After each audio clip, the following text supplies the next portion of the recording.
Idejo za hiško na drevesu, ki jo vidite zadaj za mano, sem dobil pa na televiziji v oddaji, kjer gradijo hiške na drevesu.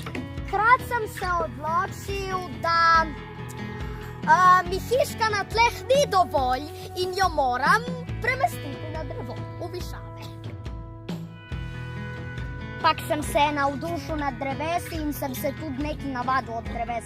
Znam, da je tisto hrast in to bor in še nekaj ti. Pri izvedbi mi je pomagala. Samo to si je sklikal. Brez njega ta hiška bi bila, ampak bi bila smeti. No, grozno. No, verjetno bi hvala dol. Ja. Daj, lahko do kraja, tako ja, takoj se. Daj, to, evo, super. Mojim vrstnikom bi svetoval, da kljub naraščanju tehnologije in tega in zmanjševanju gozdov, da se ne zadržujejo na računalnikih in da več delajo.